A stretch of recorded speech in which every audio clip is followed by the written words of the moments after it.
ইসলাম ইন্তেকালের আগে ওনাকে অপশন দেয়া হয়েছে, নবী আপনি চাইলে থেকে যেতে পারেন আজীবন, আর চাইলে আমার কাছেও চলে আসতে পারেন। You have option. বিষ্ণু ইসলাম তার রবের সাথে সাক্ষাৎকে চুজ করেছেন এবং ইন্তেকালের আগে তিনি পড়েছিলেন আল্লাহুম্মা গফিরলি ওয়ারহামনি ওয়ালহিকনি বির রফিকিল আ'লা। আল্লাহ আপনি আমাকে ক্ষমা করুন, আল্লাহ আপনি আমার প্রতি রহম করুন, আল্লাহ আমি আপনার সান্নিধ্যে যেতে চাই, পৃথিবীতে থাকতে চাই না। সুবহানাল্লাহ। অপশন দেয়া হয়েছে। আপনারা অপশন দেয়া হবে? হ্যাঁ, চাইলে আজীবন থাকেন। আমরা অপশন পেলে তো বলতাম আল্লাহ যা হয়েছে এখানেই থাকতে চাই। কি বলেন? বিষ্ণু ইসলাম বলেছেন ইলা রফিকিল আ'লা, হে আল্লাহ আমি আপনার সান্নিধ্যে যেতে চাই। বিষ্ণু ইসলাম ইন্তেকাল করলেন এবং উম্মার জন্য এটা সবচাইতে বড় ফিতনা এবং পরীক্ষা ছিল। এর চেয়ে বড় কষ্টদায়ক বিষয় ছিল না উম্মার জন্য বিষ্ণু ইসলামের ইন্তেকাল। তিনি যখন ইন্তেকাল করলেন সাহাবারা পাগলের মতো হয়ে গেল। ওমরে ফারুক উনি বিশ্বাসই করে না, মানে আমার নবী মরতে পারে এটা উনি ভাবতেই পারেন না। উনি নাঙ্গা তলোয়ার বের করে বলতে আরম্ভ করলেন, যে বলবে মোহাম্মদ মারা গিয়েছে আমি তার গর্দান উড়িয়ে ফেলব। পরিস্থিতি অত্যন্ত ভয়ঙ্কর। আবু বকর রাদিয়াল্লাহু আনহু তিনি আয়াত তেলাওয়াত করলেন, ওমা মুহাম্মাদুন ইল্লা রাসূল ক্বাদ খালাত মিন ক্বাবলিহির রুসুল। মুহাম্মদ রাসূল ছাড়া কিছু নন, তার আগে অনেক রাসূল এভাবে চলে গেছে। তিনি যদি মারা যায় বা শহীদ হয় তোমরা কি আবার আগের কুফরিতে ফিরে যাবে? এই আয়াত যখন তেলাওয়াত করলেন ওমর ফারুক হাঁটু গেড়ে বসলেন। তিনি বললেন, এই আয়াত তো আমি আগেও জানতাম, অনেক তেলাওয়াত করেছি, কিন্তু আমার মনে হলো এই মাত্র আয়াতটা নতুন করে শুনলাম, এই মাত্রই বোধহয় কোরআনের এই আয়াতটা নাজিল হয়েছে। সাকিফায়ে বনু সাঈদার মধ্যে সবাই বসে আবু বকর রাদিয়াল্লাহু তাআলা আনহুকে খলিফা হিসেবে নির্বাচিত করা হলো। বিষ্ণু ইসলামের ইন্তেকাল শেষ, গোসল দেয়া শেষ। আমরা যেমনি মারা গেলে আমাদের জামা খুলে অন্য একটা জামা পরিয়ে গোসল দেয়া হয়, বিষ্ণু ইসলামের ক্ষেত্রে এটা হয়নি। ওনার গায়ের জামা খোলা হয়নি, যে জামাটা ছিল ওই জামাটার উপরই গোসল দেয়া হয়েছে। ওনার ইউনিকনেস। এবং বিষ্ণু ইসলামের জানাজার নামাজে কেউ ইমামতি করেনি। কে হবেন ইমাম? উনি তো ইমাম, গোটা বিশ্বের ইমাম, ঠিক কিনা বলেন? কে হবে ওনার জানাজার ইমাম? কেউ না। সাহাবারা ডিসাইড করলেন কেউ ইমামতি করবে না। 5-7 জন করে দরজা দিয়ে, এই দরজা দিয়ে ঢুকে নিজেরা জানাজার নামাজ পড়ে ওদিক দিয়ে বের হয়ে যাচ্ছে। এইভাবে পুরা উম্মাহ সব সাহাবারা নিজেরা জানাজার নামাজ পড়েছে। এবং নবীদের বৈশিষ্ট্য হচ্ছে নবীরা যেখানে মারা যায় ওখানেই কবর দিতে হয়। জানেন এটা? বিষ্ণু ইসলাম মারা গিয়েছিলেন আম্মা জান আয়েশা রাদিয়াল্লাহু তাআলার ঘরে, ফলে ওখানেই বিষ্ণু ইসলামের কবর হয়েছে, ওখানেই কবর। এবং ওই কবর দেওয়ার পরেই ওই কবর দেওয়া ঘরের ভেতরে আম্মা জান আয়েশা রাদিয়াল্লাহু তাআলা যতদিন বেঁচে ছিলেন ওখানেই ছিলেন, কবরের পাশে। এরপরে বাবা মারা গেলেন আবু বকর, বিষ্ণু ইসলামের পাশে কবর দেয়া হলো, বাবা আর স্বামীর পাশেই থাকলেন। এরপর ওমরে ফারুক মারা গেলেন, ওনারও কবর দেয়া হলো। কিন্তু এখন তো আর বাবা আর স্বামীর সাথে পর্দা নাই, ওমরে ফারুকের সাথে তো পর্দা আছে। তো তখন তিনি ঘরটা হয়ে গেছে ছোট, 3টা কবরে অনেক জায়গা স্পেস নিয়ে গেছে। এখন অল্প একটু জায়গা পর্দা টাঙাই দিলেন ওমরে ফারুকের সাথে পর্দা হিসেবে, ছোট্ট একটা জায়গায় যতদিন বেঁচে ছিলেন ওখানটাতেই ছিলেন। ওমরে ফারুক যখন আমিরুল মুমিনিন খলিফা, তখন ছেলে আব্দুল্লাহকে পাঠিয়েছিলেন যে যাও একটা অনুমতি আগে থেকে নিয়ে রাখো আম্মা জান আয়েশার কাছ থেকে, যেহেতু ঘরটা ওনার, ওনাকে বলে রাখো যে আমি মারা গেলে যেন আমার 2 বন্ধু মুহাম্মদ সাল্লাল্লাহু আলাইহি ওয়াসাল্লাম এবং আবু বকরের পাশে যেন কবর দেয়া হয়। আব্দুল্লাহ এসে বলল, আব্বা জান তো এই পয়গাম পাঠিয়েছেন। আয়েশা রাদিয়াল্লাহু তাআলা আনহা বললেন, আমার খুব ইচ্ছা ছিল আমি আমার স্বামী এবং বাবার পাশে শোব, কিন্তু আমিরুল মুমিনিন যখন চেয়েছেন এটাকে আমি ফিরিয়ে দিতে পারি না। ঠিক আছে যাও, তোমার আব্বাকে বলো তোমার আব্বাই শোবেন ওই জায়গায়। তো ওমরে ফারুক আপনারা জানেন অ্যাসাসিনেশনে ইন্তেকাল করেছেন, আত্মাইর আঘাতে ছুরিকাঘাত করা হয়েছে, কয়েকবার স্টেবিং। এত জখম হয়েছে দুধ দিলে ওই জায়গাতে দুধ বের হয়ে যায়, নাবিজ পানি দিলে বের হয়ে যায়। তো সবাই বলল আমিরুল মুমিনিন আপনি এবার ওসিয়ত করেন, কে হবে আপনার পরে লিডারশিপ, কে নিবে? মুসলিম উম্মাহ তো অনেক বড় হয়ে গেছে। তখন তিনি ওসিয়ত করলেন এবং ছেলেকে আব্দুল্লাহকে আবার বললেন যে আব্দুল্লাহ আবার যাও, যে আম্মা জানের থেকে অনুমতি নাও। বলতেছে অনুমতি নিলাম আর অনেক আগে, উনি তো বলছে আপনি মারা গেলে ওখানেই শোবেন। বলতেছে না, তখন আমি আমিরুল মুমিনিন ছিলাম, এখন তো কিছুক্ষণ পরেই মারা যাবে, এমন হতে পারে আমার ভয়ে বা লজ্জায় তখন অনুমতি দিছে, এখন আর দিবেন।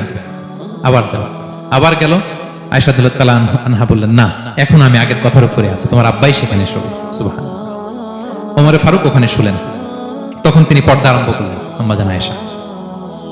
তাহলে রাসূল সাল্লাল্লাহু আলাইহি ওয়াসাল্লামের কবরটা হচ্ছে আম্মা জান আয়েশা রাদিয়াল্লাহু তাআলা আনহার ঘরের ভেতরেই। আপনারা মসজিদে নববী যারা ভিজিট করেছেন তারা জানেন যে আপনারা যখন কিবলামুখী হয়ে নামাজ পড়েন বাম দিকে বিষ্ণু ইসলামের কবর, সেখানে রাসূল সাল্লাল্লাহু আলাইহি ওয়াসাল্লামের পাশে আবু বকর এবং ওমরে ফারুক রাদিয়াল্লাহু তাআলা আনহুমা শুয়ে আছেন। রাসূল ইসলামের কবর থেকে মিম্বার পর্যন্ত এই পুরো জায়গাটা রাউদাতুম মিন রিয়াদিল জান্নাহ, দুনিয়ার বুকে জান্নাতের একটা টুকরা। এবং আম্মা জান আয়েশা বলতেন যে আমাকে আল্লাহ এমন কিছু দিয়েছেন যেটা অন্য নারীকে দেননি। কি? 1 নাম্বার, আমি হচ্ছে একমাত্র বিষ্ণু ইসলামের কুমারী স্ত্রী। আয়েশা রাদিয়াল্লাহু তাআলা আনহা ছাড়া আর যত স্ত্রী ছিলেন সবাই ছিলেন বিধবা, তিনি একমাত্র কুমারী স্ত্রী। তিনি এবং রাসূল সাল্লাল্লাহু আলাইহি ওয়াসাল্লাম যখন শীতের রাতে একই কম্বলের নিচে রাত্রি যাপন করতেন, তখনও কোরআনের আয়াত নাজিল হতো। আম্মা জান আয়েশা বলেন, আমার চরিত্রের উপর কালিমা লেপন করতে চেয়েছিল মদিনার মুনাফিকেরা, আমার পবিত্রতা বর্ণনা করে সূরা আহজাবে আল্লাহ তাআলা কোরআনের আয়াত নাজিল করেছেন। আমার ঘরের মধ্যে বিষ্ণু সাল্লাল্লাহু আলাইহি ওয়াসাল্লামের কবর এবং আমার কোলে মাথা রেখে বিষ্ণু সাল্লাল্লাহু আলাইহি ওয়াসাল্লাম শেষ নিঃশ্বাস ত্যাগ করেছেন। অন্য কোন নারীকে, কোন স্ত্রীকে আল্লাহ তাআলা এই সৌভাগ্য দেন নাই। আল্লাহু আকবার। তাই বিষ্ণু সাল্লাল্লাহু আলাইহি ওয়াসাল্লামের একটা ইউনিকনেস হচ্ছে, কেউ ওনার জানাজার নামাজের ইমামতি করেন নাই, কেউ করেননি, আলাদা আলাদা ভাবে লোকজন নামাজ পড়েছে। উনি ওনার কবরে এখনো জীবিত অবস্থায় আছেন, হায়াতুন নবী। তবে আমরা এখন যেরকম জীবিত এরকম নয়, বারজাকি জগতের জীবিত। তিনি ইন্তেকাল করেছেন, মৃত্যুবরণ করেছেন নিঃসন্দেহে, তিনি বারজাকি জগতে চলে গিয়েছেন, কিন্তু সেই জগতে তিনি জীবিত। আমরা যখন নবী সাল্লাল্লাহু আলাইহি ওয়াসাল্লামকে সালাম দেই, দুরূদ পাঠ করি, বিষ্ণু সাল্লাল্লাহু আলাইহি ওয়াসাল্লাম কবর থেকে ওই সালামের উত্তর দেন। আল্লাহ তাআলা ওনার রূহটাকে ফিরিয়ে দেন, উত্তর দেন। সাহাবারা বললেন, ইয়া রাসূলুল্লাহ, কিভাবে আপনি উত্তর দেন? আপনার দেহ মাটি খেয়ে ফেলবে না? রাসূল সাল্লাল্লাহু আলাইহি ওয়াসাল্লাম বললেন, ইন্নাল্লাহ তাবারাকা ওয়া তাআলা হারামা আলাল আরদি আজসাদাল আম্বিয়া। আল্লাহ তাআলা নবীদের দেহকে নষ্ট করা মাটির জন্য হারাম করে দিয়েছেন। কোনো মাটি কোনো নবীর দেহকে টাচ করতে পারে না, নষ্ট করতে পারে না। নবীরা কবরে জীবিত, সেখানে সালাত আদায় করে, তাদেরকে স্পেশাল রিজিক দেয়া হয়। এটাকেই বলা হয় হায়াতুন নবী, তিনি বারজাকি জগতে জীবিত। এবার কিয়ামতে বিষ্ণু সাল্লাল্লাহু আলাইহি ওয়াসাল্লামের কি ফিচার থাকবে, একটু কিয়ামতের শুনে শেষ করি। বিষ্ণু সাল্লাল্লাহু আলাইহি ওয়াসাল্লাম বলেন, আনা আউয়ালু মান ইয়ানশাক্কু আনহুল কবর। কিয়ামতের দিন ময়দানে মাহশারে, হাশরের ময়দানে সর্বপ্রথম আমি কবর ফুঁড়ে উপরে উঠে দাঁড়াবো। কে উঠে দাঁড়াবে? বিষ্ণু সাল্লাল্লাহু আলাইহি ওয়াসাল্লাম সর্বপ্রথম কবর ফুঁড়ে উনি উঠে দাঁড়াবেন। এবং হাশরের ময়দানে উনি কোথায় দাঁড়াবেন? ওনার জন্য একটা স্পেশাল জায়গা থাকবে, জায়গাটার নাম হচ্ছে মাকামে মাহমুদ। জায়গাটার নাম কি? মাকামে মাহমুদ। ওইখানে বিষ্ণু সাল্লাল্লাহু আলাইহি ওয়াসাল্লাম মাকামে মাহমুদে দাঁড়াবেন। আল্লাহ তাআলা বলেন, ওমিনাল লাইলি ফাতাহাজ্জাদ বিহি নাফিলাতাল লাক আসা আই ইয়াবআসাকা রাব্বুকা মাকামান মাহমুদা। ওখানে বিষ্ণু সাল্লাল্লাহু আলাইহি ওয়াসাল্লাম দাঁড়াবেন। এবং বিষ্ণু সাল্লাল্লাহু আলাইহি ওয়াসাল্লাম বলেন, আযান শোনার পরে কেউ যদি এই দোয়াটা পড়ে, আল্লাহুম্মা রাব্বা হাযিহি দাওয়াতিত তাম্মাহ ওয়াস সালাতিল কাইমাহ আতি মুহাম্মাদানিল ওয়াসিলাতা ওয়াল ফাদিলাহ ওয়া বা'আথহু মাকামান মাহমুদা আল্লাযী ওয়া'আদতা। এই দোয়াটা যে পড়ে আযান শোনার পরে, বিষ্ণু সাল্লাল্লাহু আলাইহি ওয়াসাল্লাম বলেন, হাল্লাত লাহু শাফাআতি ইয়াউমাল কিয়ামা। কিয়ামতের দিন তার জন্য সুপারিশ করা আমি নবীর জন্য ওয়াজিব হয়ে যায়। যারা পড়েন না পড়বেন, মাকামে মাহমুদে তিনি সেজদায় লুটিয়ে থাকবেন এবং সেদিন তিনি সুপারিশ করবেন, সাহিবুশ শাফাআ, তিনি সুপারিশ করবেন। অন্য কোন নবী সুপারিশের সাহস করে স্পর্ধাও দেখাবে। আদম আলাইহিস সালাম, নূহ আলাইহিস সালাম, ইব্রাহিম আলাইহিস সালাম সবাই একজন আরেকজনকে রেফার করে, একজন আরেকজনকে রেফার করে, আমি পারবো না, উনি উনি উনি উনি বলতে বলতে বিষ্ণু সাল্লাল্লাহু আলাইহি ওয়াসাল্লামের কাছে যাবে। মানুষগুলো হয়রান হয়ে যাবে, ক্লান্ত, শ্রান্ত, ঘর্মাক্ত, পিপাসার্ত মানুষগুলো। 50,000 বছর হবে সেই দিনটা, কিয়ামতের দিন। মানুষগুলো পেরেশান, যেই নবীর কাছে যায় বলে পারবো না, উনি উনি শেষ পর্যন্ত এটা যে বিষ্ণু সাল্লাল্লাহু আলাইহি ওয়াসাল্লামের কাছে ঠেকবে। বিষ্ণু সাল্লাল্লাহু আলাইহি ওয়াসাল্লাম কোথায় থাকবেন যেন? জায়গাটার নাম মাকামে মাহমুদে সেজদা অবস্থায় থাকবেন, সেজদা অবস্থায় থাকবেন। সব নবীরা বলবে, নাফসি নাফসি, আল্লাহ তুমি আমারে বাঁচাও, আল্লাহ আমারে বাঁচাও, আল্লাহ আমারে বাঁচাও। কিন্তু বিষ্ণু সাল্লাল্লাহু আলাইহি ওয়াসাল্লাম সেই মাকামে মাহমুদের সেজদায় লুটিয়ে কাঁদতে থাকবেন আর বলবেন, উম্মতি উম্মতি উম্মতি, হে আল্লাহ আমার গুনাহগার উম্মতকে বাঁচাও, আল্লাহ আমার গুনাহগার উম্মতকে তুমি বাঁচাও। কাঁদতে থাকবেন বিষ্ণু সাল্লাল্লাহু আলাইহি ওয়াসাল্লাম ওই জায়গায়। তখন আল্লাহ তাআলা বলবেন, ইয়া মুহাম্মদ ইরফা রাসাক, হে মুহাম্মদ মাথা তোলো, কুল তুসমা, আজকে তুমি যা বলবে তাই শোনা হবে, সাল তু'তা, যা চাবে তাই দেয়া হবে, ওয়াশফা তুশাফা, যার জন্য সুপারিশ করা হবে, যার জন্য সুপারিশ তুমি করবে তার জন্য সুপারিশ কবুল করা হবে। বিষ্ণু সাল্লাল্লাহু আলাইহি ওয়াসাল্লাম তখন সুপারিশ করবেন, শুরু করবেন, স্টার্টিং। তো বিষ্ণু সাল্লাল্লাহু আলাইহি ওয়াসাল্লামের সুপারিশ আমরা চাই কি চাই না বলেন?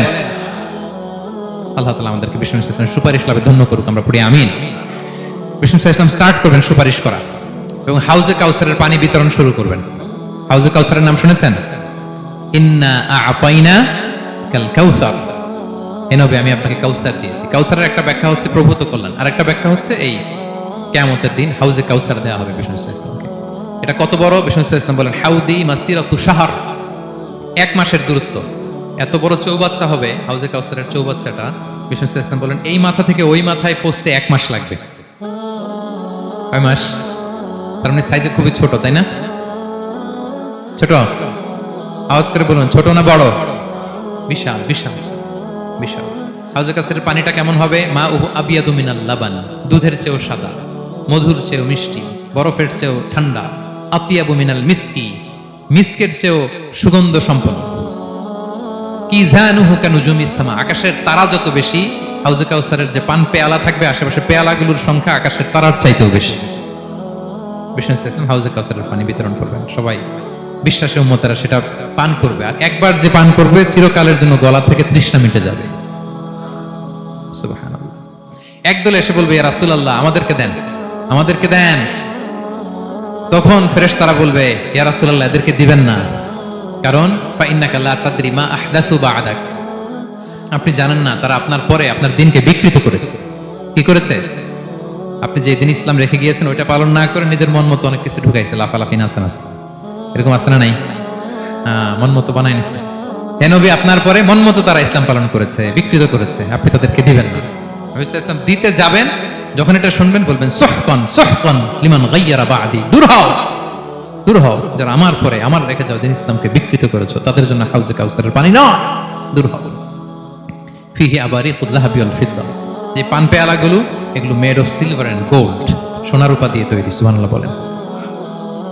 সুবহানাল্লাহ। আমরা যেন বিষ্ণু ইসলামের হাত থেকে নেয়া সে হাউজে কাউসারের পানি খেয়ে সেদিন আমাদের তৃষ্ণা নিবারণ করতে পারি।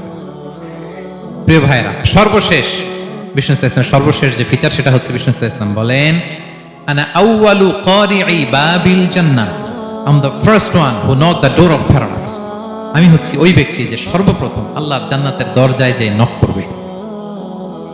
বিচার শেষে সর্বপ্রথম জান্নাতের দরজায় নক করবে কে? বিষ্ণু ইসলাম। তখন জান্নাতের দরজার রক্ষী ফেরেশতার নাম খাজেন। কি নাম? সে বলবে মানিল কারি, হু ইজ নকিং দ্য ডোর?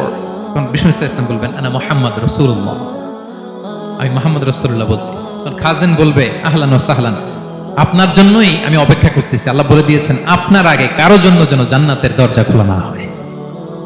বিষ্ণু ইসলাম তার বিশাল উম্মতে মুহাম্মাদীকে নিয়ে জান্নাতের ভেতরে প্রবেশ করবেন।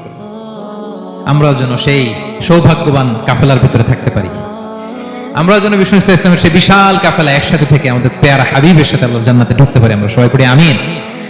প্রিয় ভাইরা, বিষ্ণু ইসলাম সবাইকে নিয়ে জান্নাতে ঢুকবেন।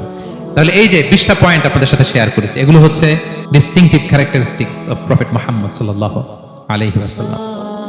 এটা অন্য কাউকে বিষ্ণু ইসলাম ছাড়া আল্লাহ তাআলা কাউকে আর এগুলো দেননি। তাহলে এগুলো থেকে আমাদের কি শিক্ষা? কয়েকটা লেসন শেয়ার করে আমরা শেষ করে দেব ইনশাআল্লাহ। 1 নাম্বার লেসন হচ্ছে প্রিয় ভাইরা, বিষ্ণু ইসলামের এই ইউনিক ফিচার গুলো শুনে আমরা কি বুঝলাম, কি জানলাম, সেটা হচ্ছে প্রথম লেসন হচ্ছে আমাদের এই যে আপনারা অনেকে দেখলাম যে শুনে অবাক হচ্ছেন এবং অনেকে বলতেছেন যে এই প্রথম শুনলাম এটা, তার মানে অনেক কিছু আমরা জানি, কিন্তু বিষ্ণু ইসলামের জীবনের ব্যাপারে অনেক কিছু আমরা জানি না। আমরা কেউ শেক্সপিয়ার পড়েছি, কার্ল মার্কস পড়েছি, রবীন্দ্রনাথ পড়েছি ঠিকই, বঙ্কিমচন্দ্র চট্টোপাধ্যায় পড়েছি, শরৎচন্দ্র পড়েছি, হুমায়ুন আহমেদ পড়েছি, হ্যারি পটার পড়েছি, কেউ কত কি যে উপন্যাস গল্প বাকি নাই আমাদের, সব পড়েছি, কিন্তু বিষ্ণু ইসলামের একটা সিরাত উল্টে দেখা হয়নি। এরকম আছে না নাই? অনেক পড়েছি কিন্তু বিষ্ণু ইসলামের সিরাত পড়ি নাই, তার মানে কিছুই পড়িনি। প্রথম লেসন হচ্ছে একবার হলেও জীবনে আমাদের বিষ্ণু ইসলামের সিরাতটা পড়ে দেখা উচিত। আগামী বছরের রবিউল আউয়াল আসার আগেই আমরা একটা ভালো সিরাত গ্রন্থ শুরু থেকে শেষ পর্যন্ত পড়ব। তাহলে রাসূল ইসলামের সিরাত যেন আমরা পড়ি প্রিয় ভাইরা। 1 নাম্বার লেসন, যারা পড়েছেন তারা আবার নতুন করে পড়বেন, নতুন করে রিভাইজ দিবেন। কি বলেন? 2 নাম্বার লেসন হচ্ছে কেন আমরা পড়ব? রাসূল ইসলামের জীবনী পড়ার মধ্য দিয়ে প্রিয় নবীজির প্রতি আমাদের ভালোবাসা বৃদ্ধি পায়। এই যে আজকে এটা শুনে আপনাদের প্রিয় নবী ইসলামের প্রতি আকর্ষণ, ভালোবাসা বৃদ্ধি পেয়েছে না? বলেন পেয়েছে। সিরাত যখন আপনি পড়বেন আপনি অবাক হবেন, এত চমৎকার জীবনে ছিল আমার প্রিয় নবীজির, ওনার প্রতি ভালোবাসা বৃদ্ধি পাবে। আর নবীর প্রতি ভালোবাসার দরকার আছে না নাই? বলেন হুব্বুহু আল ঈমান, নবীর প্রতি ভালোবাসা এটা ঈমানের অংশ বা অঙ্গ না, নবীরে ভালোবাসাই হচ্ছে ঈমান। নবীর ভালোবাসাটাই কি? ঈমান। আপনার নবীর ভালোবাসা নাই তো আপনার ঈমানই নাই। বিষ্ণু বলেন লা ইউমিনু আহাদুকুম হাত্তা আকুনা আহাব্বা ইলাইহি মিন ওয়ালাদিহি ওয়া ওয়ালিদিহি ওয়ান নাসি আজমাইন। বিষ্ণু বলেন সে প্রকৃত মুমিনই হতে পারবে না যতক্ষণ না সে তার সন্তানের চেয়ে, তার পিতার চেয়ে, দুনিয়ার সবকিছুর চাইতে আমি নবীকে যদি বেশি প্রায়োরিটি না দেয়, আমি নবীকে যদি সবচেয়ে বেশি ভালো না বাসে, সে মুমিনই হতে পারবে না। তাহলে আমাদের হৃদয় সবচেয়ে বেশি থাকতে হবে বিষ্ণুনবীর ভালোবাসা, ঠিক কিনা বলেন? এই যে আমরা মুম্বাইতে ভারতের কারা কারা বিষ্ণুনবীর নামে কটূক্তি করেছে, 12,000 নবী প্রেমিক মার্চ টু মুম্বাই ঘোষণা দিয়েছে, ঠিক কিনা বলেন? এটা হচ্ছে নবীর প্রতি ভালোবাসা, এটাই ঈমান। বিষ্ণু সাল্লাল্লাহু যখন এই হাদিস বললেন যে সবচেয়ে যদি আমাকে কেউ ভালো না বাসে সে মুমিন নয়, ওমরে ফারুক অবাক হয়ে গেলেন। উনি কিছুক্ষণ আগে বলতেছিলেন যে ইয়া রাসূলুল্লাহ, আমি আপনাকে সবচাইতে বেশি ভালোবাসি, তবে ইল্লা নাফসি, আমার নিজের আত্মাটারে আমি এর চেয়ে বেশি ভালোবাসি, সবচেয়ে বেশি ভালোবাসি আমার আত্মাটারে, এরপরে ভালোবাসি আপনাকে। রাসূল সাল্লাল্লাহু আলাইহি ওয়াসাল্লাম বললেন লা ইয়া ওমর, তোমার ঈমান এখনো পূর্ণ হয়নি। ওমরে ফারুক অবাক হলেন, শকড। তিনি বললেন এতে যদি আমার ঈমানই পূর্ণ না হয়, যার কারণে আমি আখিরাত চিনলাম, জান্নাত চিনলাম, আল্লাহর পরিচয় পেলাম, তিনি তো আমার কাছে সবচেয়ে বেশি প্রিয়। মুহূর্তেই তিনি দ্ব্যর্থহীন কণ্ঠে ঘোষণা করলেন যে ইয়া রাসূলুল্লাহ, ঠিক এই মুহূর্ত থেকে দুনিয়ার সবকিছু, এমনকি আমার নিজের জানের চাইতেও, আত্মার চাইতেও আমি আপনাকে বেশি ভালোবাসি। বিষ্ণুনবী বললেন, সহিহ বুখারীর বর্ণনা, আল আন ইয়া ওমর, ওমর এখন কামুলা ঈমানু, এই মাত্র তোমার ঈমানটা পরিপূর্ণ হয়েছে। তাহলে আপনি যদি সিরাত পড়েন আপনার ঈমান পূর্ণ হবে, ঈমানের পূর্ণতা প্রাপ্তি হবে। 3 নম্বর লেসন হচ্ছে সিরাত পড়লে যে লাভ। রাসূল সাল্লাল্লাহু আলাইহি ওয়াসাল্লামের জীবনে অনেক আপস এন্ড ডাউনস ছিল, বিপদ ছিল, চড়াই উতরাই পেরিয়ে তিনি শেষ পর্যন্ত গিয়েছেন। এই বিপদগুলো আপনার জীবনেও আসে, সেক্ষেত্রে আপনি কানেক্ট করতে পারবেন। যেমন আপনার জীবনে আপনি অসুস্থ হন না মাঝে মাঝে, নবীও অসুস্থ হতেন, তো আপনি জানতে পারবেন যে উনি অসুস্থ হলে কি করতেন। আপনার জীবনে যেমনি বিপদ আসে, রাসূল সাল্লাল্লাহু আলাইহি ওয়াসাল্লামের জীবনে তো বিপদ এসেছে, তাহলে বিপদগ্রস্ত হলে কি করতে হবে এটা আপনি জানতে পারবেন। যারা বিবাহিত, মাঝে মাঝে স্ত্রীর সাথে মনোমালিন্য হয় না? কথা কন না কেন? হয়। রাসূল সাল্লাল্লাহু আলাইহি ওয়াসাল্লামেরও হতো এটা, মানবীয় কারণে স্ত্রীদের সাথে মনোমালিন্য হতো। ওই পরিস্থিতিতে রাসূল সাল্লাল্লাহু আলাইহি ওয়াসাল্লাম কিভাবে ডিল করতেন? সমাধান পাবেন, সলিউশন পাবেন, সান্ত্বনা পাবেন। তাহলে জীবনের পরতে পরতে আপনি রাসূল সাল্লাল্লাহু আলাইহি ওয়াসাল্লামের সিরাত থেকে সমাধান খুঁজে পাবেন, সান্ত্বনা পাবেন যদি সিরাত পড়েন। 4 নাম্বার, সিরাত অধ্যয়নের মাধ্যমে তাকে ফলো করার অনুপ্রেরণা পাওয়া যায়। আমরা ফলো করব কাকে?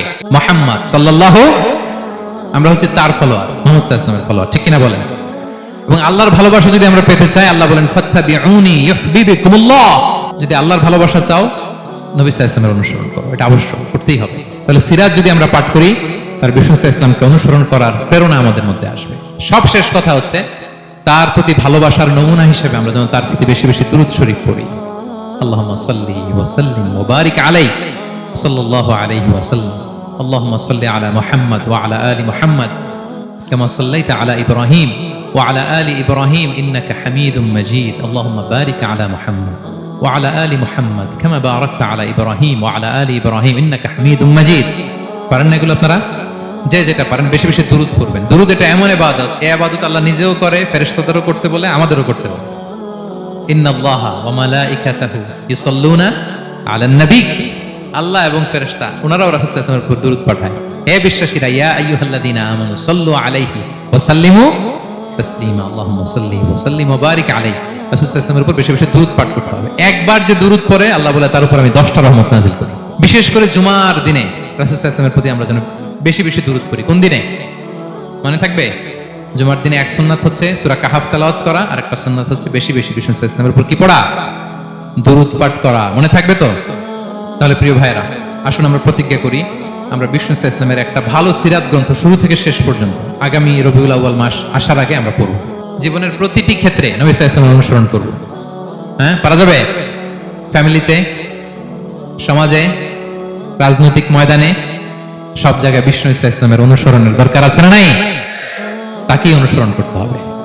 মুক্তি পেতে চাইলে তাকেই অনুসরণ করতে হবে। আসুন জীবনের প্রতিটি অঙ্গনে আমরা যেন শুধু তাকেই অনুসরণ করি, কারণ তাকে অনুসরণ করার মধ্যেই রয়েছে আমাদের জীবনের আলোকস্নাত মুক্তি। আল্লাহ তাআলা আমাদের সবাইকে কথাগুলো বোঝার ও আমল করার তৌফিক দান করুন। হাদা মা ইনদি ওয়াল ইলমু ইনদাল্লাহি আলাইহি তাওয়াক্কালতু ওয়া ইলাইহি উনীব। আসসালামু আলাইকুম ওয়া রাহমাতুল্লাহি তাআলা ওয়া বারাকাতুহু।